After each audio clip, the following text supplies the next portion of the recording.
जेव्हा एखाद्या गोष्टीचं ब्रँड करायचं असेल, आता समजा मेकअपचा ब्रँड असेल, त्याला आपण फिमेल ॲक्टरला हे करतो, मॉडेलला पुढे करतो, बरोबर. एखाद्या लिपस्टिकचा ब्रँड असून दे किंवा आयलायनर असून दे, काही असून दे, तर आपण फिमेल ॲक्टरला हे करतो.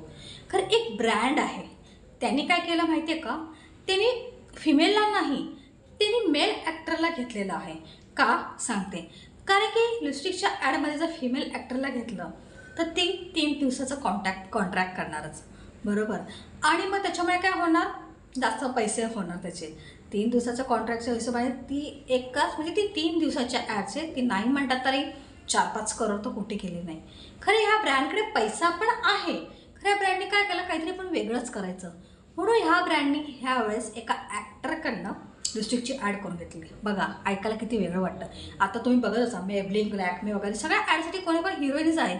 जशी मेबलिनसाठी आपली करीना कपूर आहे, हे नंतर लॅक्मेसाठी पण कोणतरी म्हणजे अनन्या पांडे वगैरे आहे. ह्या सगळ्या आहेत, त्या फिमेल ॲक्टर्स आहेत. खरं ह्या ब्रँडनी एका मेल ॲक्टरला हे केलेलं आहे. आता तो मेल ॲक्टर आहे आपला सिद्धार्थ मल्होत्रा. येस, माय ग्लॅम ह्या म्हणजे त्या ब्रँडचं नाव आहे माय ग्लॅम.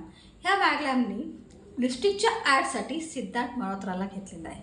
येस, म्हणजे जिथे म्हणजे सिद्धामधून पैसे घेतलेले आहे, नाही म्हणत नाही, का जिथे फिमेल मॉडेल जिथे जास्त पैसे घेणार ना, तिथे ह्याच्याकडनं थोडं कमी किमतीत करून घेतलेलं आहे. म्हणजे बघा काय लेवल, आणि काहीतरी वेगळी युनिक आयडिया घेतली. की लिपस्टिक साधं नाही म्हणतात, आजकाल पुरुष लावतात, खरं बायका लावतात त्याच्यासाठी घेतात का, आणि एका मेल ॲक्टरला घेतलं आहे, म्हणजे काहीतरी वेगळंच आहे, बरोबर.